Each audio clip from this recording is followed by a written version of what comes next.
Do you procrastinate a lot? Are you constantly behind on work? Does all the stuff you don't do pile up until you have 3 weeks of work to do in 2 days? Hello, fellow wanderers. If you are often in a position where you have let work kind of pile up and overtake you, and now you have a to-do list that's triple this length, but you haven't written it down yet, this is a video for you. My cousins were in town, and while I don't love spending my cousins were in town this past week, and you know, having 11 people living in your house does take up quite a bit of time. So I didn't really get all the math done that I was supposed to get done for my summer course. Today is currently the 8th of July, and lesson 11, which was supposed to be done on the 5th, is still not done. I also have to finish lesson 12, and then I have a test today. So, I would have a test today, except first I have to turn in my project, which I also have not done yet. And then I have along with my summer school, I also have to get some writing done and do some research for colleges, and then write some college essays along with my other writing projects. So today will be very full. I'm also not feeling great, which makes all of this about 10 times harder. It can be really overwhelming when you just have that much work that needs to get done, especially if it has to get done in a short period of time. And I know a lot of people tend to just kind of say, I'll just sit down and just go, which is fine, but I also have to get work done tomorrow. And if I just sit down and force myself through all of it, I'm gonna be real burnt out. I'm not gonna wanna do anything. So what you can do instead is there are kind of two methods. One of them I don't love, but that's also just a me being me thing. The other one I quite like, and that's what I'm gonna be doing today. The first method, the timer method, takes a little bit of thinking about how you work, which some people don't like. But decide about how long can you work before you want to stop if there's nothing pressing on you. So for me, I tend to find it's about 45 minutes. Like I can get in the flow, work for 45 minutes, and then I'm like, I kind of want to stop now. And so what you do for the timer method is you set a 1-hour timer. And that kind of timer, at least for me, pushes you the last 15 minutes and can help you get a lot more work done and then taking your break, before then taking your break.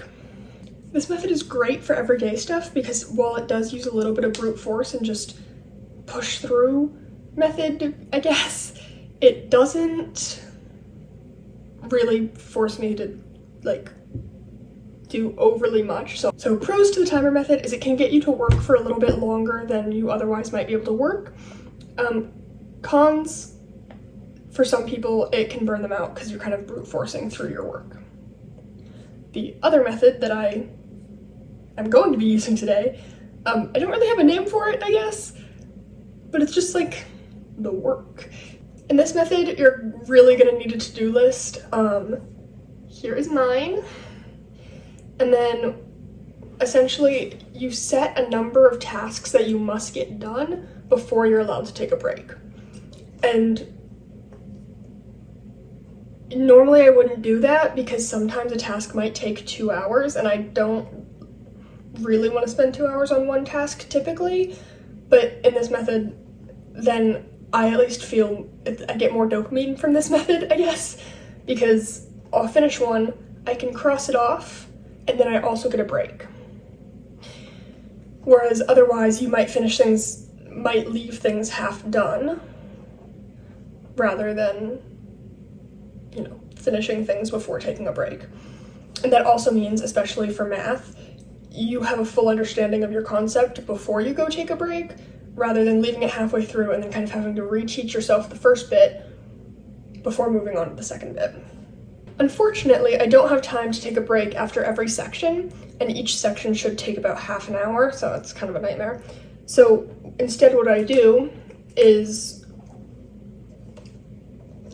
I don't want to be like teachery and I can't really see well enough, but ignore the crossed off ones as well. I will section it using a different color pen into sections like this. And I know that that first section is probably going to take me an hour to an hour and a half, and that second section might take me half an hour. And so then you can kind of rearrange these sections. I can't because it's math and I'm like learning as I go down, but for example, if you have an essay that you have to get done, and then you have to edit your essay, and you also have to read this book that's completely unrelated to the essay, and you also have to do your math, you can kind of choose which pairings are being paired. Wait, there we go. No, I'm struggling with that analogy with the fingers. But you can kind of rearrange as needed. For example, when I'm in school and doing my typical school assignments, I know that I don't like doing a ton of math in a row, which is ironic considering what I'm doing this whole summer with my online school, but you know what, that's okay. So I will split my math up by do the first 5 problems and then work on English, do the second 5 problems and then work on history. And so I chunk things up so it's easier to digest, I guess. And so pros for just do the work break method, I don't know what to call it, but pros for this method are you're going to be able to organize your schedule in a way that makes it easier to get through, I guess. And then you're going to be able to like chunk things together however you want, so your workflow might go a little smoother. Cons, you have no idea how long each section is. And I say no idea, you have some idea of how long it is, but it's not like you can say, hey mom, I know dinner's ready in an hour. I don't know, you're not going to know if you're going to be done, and kind of the point of this is to be done before you take a break. Those are 2 options I like. I'm sure there are a ton of other methods for getting through snowballed work. But take care of yourself, get a cup of tea, eat some food, drink water, take your meds, do all of those things. Like and subscribe if you liked this video and want to see more of me. And yeah, I'll see you next month.